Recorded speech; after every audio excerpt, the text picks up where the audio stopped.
The fourth huge mistake that homeowners make, and to me, this is the biggest one, is creating a false market.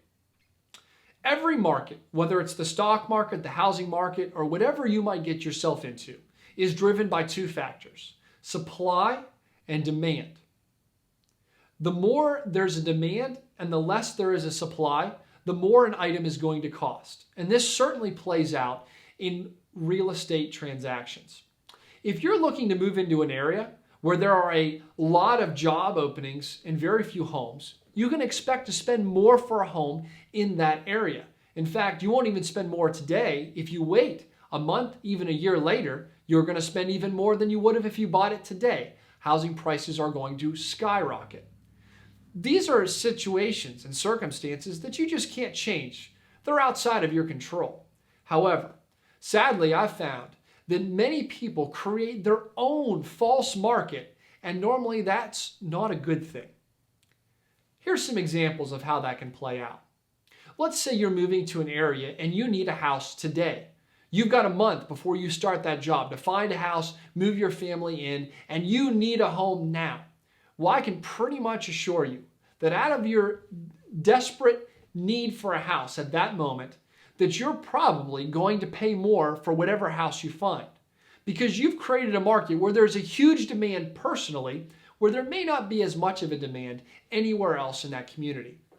Here's another scenario.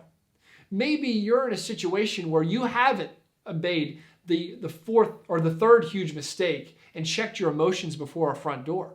You walk in that home, you fall in love with it, your spouse falls in love with it, and you just have to have that home.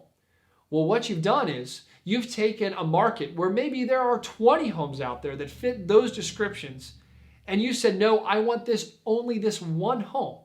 Well, you've created a demand that just isn't there. You've created a scarcity that's false, and you are most likely going to pay more for that home than if you would have checked your emotions before that front door.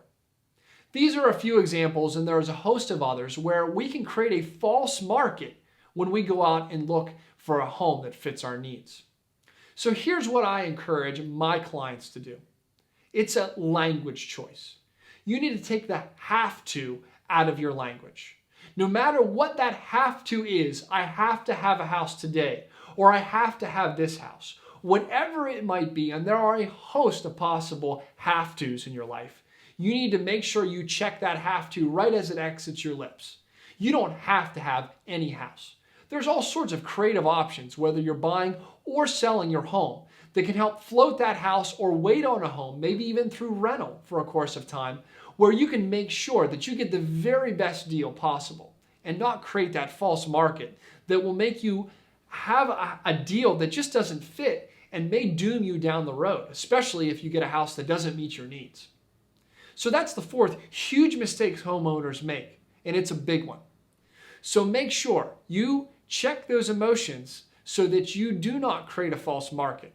Take that have to out of your language.